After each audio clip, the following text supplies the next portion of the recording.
Ok, xin chào các bạn và ngày hôm nay chúng ta sẽ đến với một cái tập nó hơi lạ một xíu. Chúng ta sẽ đến với tâm sự chuyện đi rừng. Và trong này chúng ta sẽ có hai phần. Phần đầu tiên chúng ta sẽ nói chuyện với cây cỏ. Thực sự là nói chuyện với cây cỏ nhưng mà không phải là chúng ta đi trò chuyện với cây cỏ thực sự đâu.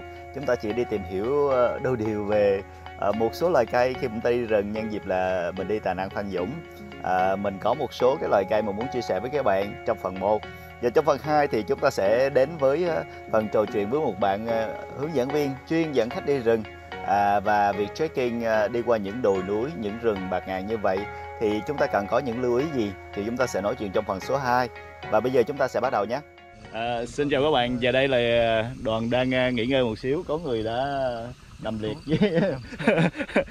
dưới bãi cỏ này.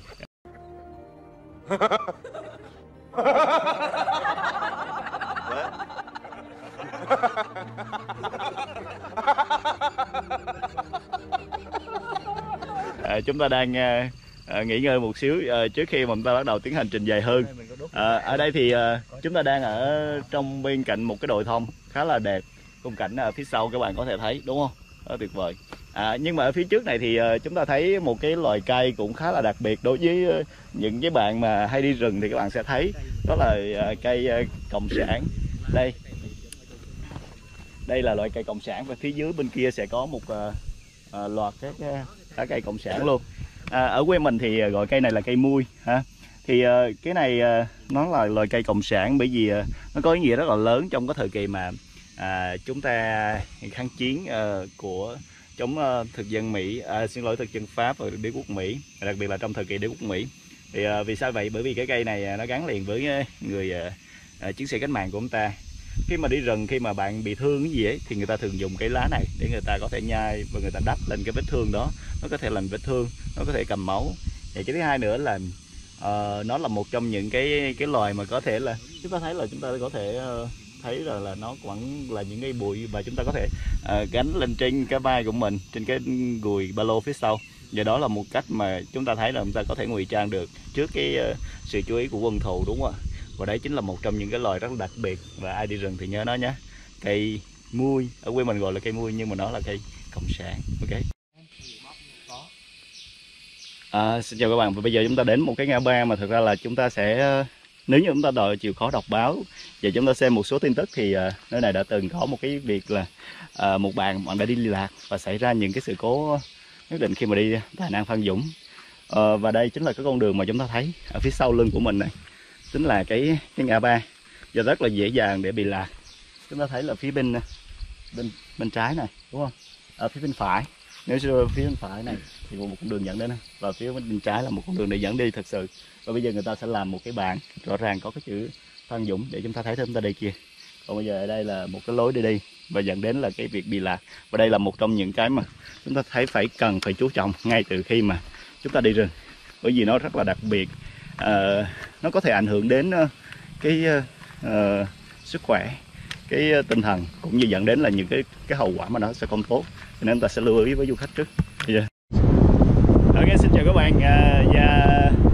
Sau khi mà bước đi những cái bước đầu tiên, đi xuống những cái con dốc đầu tiên để đi đến với cái hành trình tiếp theo trong ngày thứ 2 của Tà Năng Phan Dũng, thì hiện tại thì mình đang đứng ở trên một lưng chừng dốc chứ không phải là lưng chừng đèo của một cái đỉnh đầu tiên. Và tại khu vực này thì cũng tương tự như vậy, chúng ta leo khá là vất vả ha. Sau đó thì tại khu vực này thì như lúc trước mình đã nói đó là chủ yếu là những cái cây dậu. Thì giờ đây chúng ta lại có một cơ hội để ngắm toàn cảnh, để xem những cây dậu như thế nào, và chúng ta cùng xem những cái rừng xoay quanh chúng ta nhé. Và cái phần mà những cây dậu á thì chúng ta thấy khá là rõ ở cái góc kia, theo tay mình chỉ có khá là nhiều ở đây và trên cái cung đường này. Tuy nhiên thì ở đây vẫn còn có một số cây thông, và đây chính là một cái phần mà mình đứng bên cạnh một cái cây thông như thế này. Thực ra thì ở hai cái cung đường mà chúng ta đi từ ngày hôm qua đến ngày hôm nay á, thì nó chia ra làm hai với những cái cây cối khác nhau. Đặc biệt hai loại cây cối mà chúng ta có thể nhận diện ra dễ, đó là ngày hôm qua thì chúng ta gắn liền với đặc trưng của cây thông, thì ngày hôm nay chúng ta sẽ gắn liền với đặc trưng của cây dầu. Và cây thông thì sẽ có nhiều loại khác nhau, nhưng mà bạn bè của mình thường hay nói là cây thông ba lá lại là cây thông mà gọi là cây thông quốc dân, bởi vì cây thông này nó mọc được khá là nhiều nơi. Và còn cây thông 2 lá, cây thông 5 lá và nhiều loại khác nhau. Nhưng để nhận diện nó thì thông thường chúng ta sẽ bứt cái lá đây, và chúng ta thấy là nó có trong cái cùng một cái gốc lá nhé, chứ nó có 3 cái lá nhỏ, thì đó là thường là thông 3 lá. Vậy thì những cái loại thông khác cũng tương tự như vậy để nhận diện. Nhưng mà thông ở Việt Nam cũng có thể là khác với những cái thông của loại cây khác, những loại cây thông khác ở những cái địa phương khác cũng như là những đất nước khác. Vậy thì nó khác biệt như thế nào chúng ta cùng tìm hiểu nhé. Đây là cây chà là nha, và người ta thường nói là các bạn thấy là người ta bán trái chà là đúng không? Có thể là một trong những cái mà các bạn sẽ tưởng tượng ra là cái cây nó như thế nào thì cái cây nó như thế này, nhưng thực ra là khi mà chúng ta cái trái chà là chúng ta thấy là sẽ có một cái lùm cây rất là to, nhóm cây rất là to và nó có trái luôn, chứ không phải là như thế này ha, nhỏ như thế này. Còn đây là một cái cây mà ta thấy là nó hơi trơ trụi một xíu đúng không? Nhưng mà sau mùa mưa trở lại thì nó trở nên hồi sinh hơn, lá của sự hồi sinh ở đây đúng không? Còn mùa khô thì rừng này là rừng khọt, cho nên đó là một trong những cái điều mà dường như khu rừng sẽ trơ trụi nhiều hơn. Còn mùa mưa tới thì bắt đầu của sự hồi sinh, đây là một minh chứng của nó ha. Các bạn có thấy cái lá gì đặc biệt ở đây không? Yeah, nếu như quan sát kỹ thì chúng ta sẽ thấy rằng là nó có 2 cái nhánh lá ra bên này, và nó giống như cái móng của con bò, cho nên gọi là lá móng bò. Mà nếu giả sử mà có một cái tên gọi khác mà đẹp hơn đó là hoa ban, nhưng mà không phải là hoa ban trắng giống như chúng ta đã từng nghe trong bài hát nha, hoa ban trắng nhé. Cái này là một loại tên, một cái tên khác của nó thôi. Ok.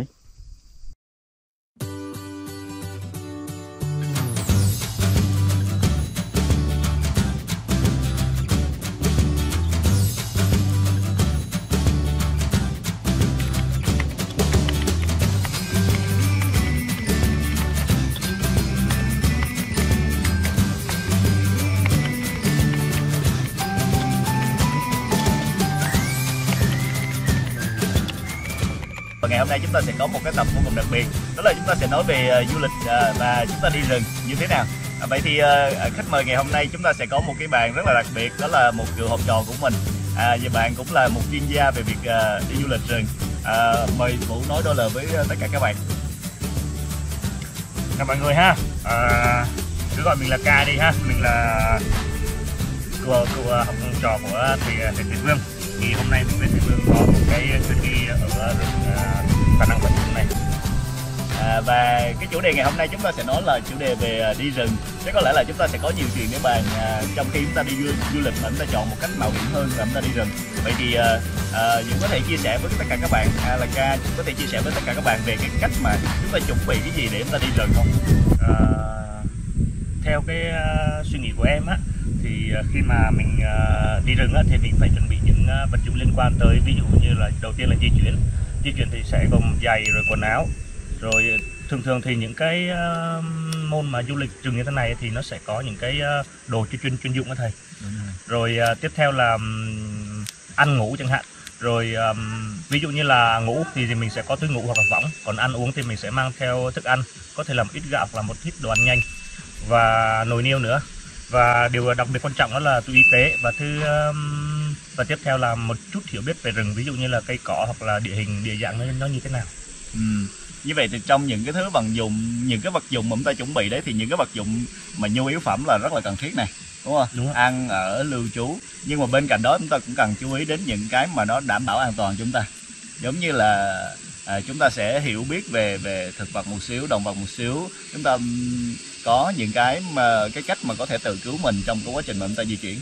Thế ngoài ra thì trong những cái vật dụng đó hay là những cái yếu tố đó thì Vũ có lưu ý gì cho các bạn không? Đối với mình thì khi mà mình đi vào rừng thì những cái cây nào mà mình không biết thì tốt nhất là mình đừng có động vào, bởi vì không phải là cái cây nào nó cũng hiền lành cả, bởi vì có một số cây nhựa nó sẽ có độc.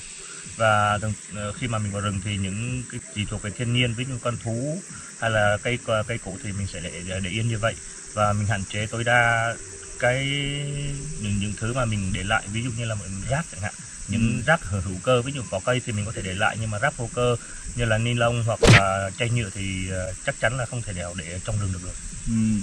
Nhân Vũ nói một cái điều mà mình rất là thích, đó là có một vài nơi người ta nói rằng là hãy mang đi tất cả những gì bạn mang đến, hãy để lại cho nơi này dấu chân và tình yêu. Ở đó thì bạn sẽ nhớ một điều là chúng ta đến một nơi nào đó, chúng ta tham quan, chúng ta du lịch, hãy nhớ là bảo vệ nơi đó. Và đặc biệt là khi chúng ta đi vào một không gian sinh thái, ở đó có động thực vật và sự đa dạng của nó, và hãy giữ vẻ đẹp vốn có của nó nhé.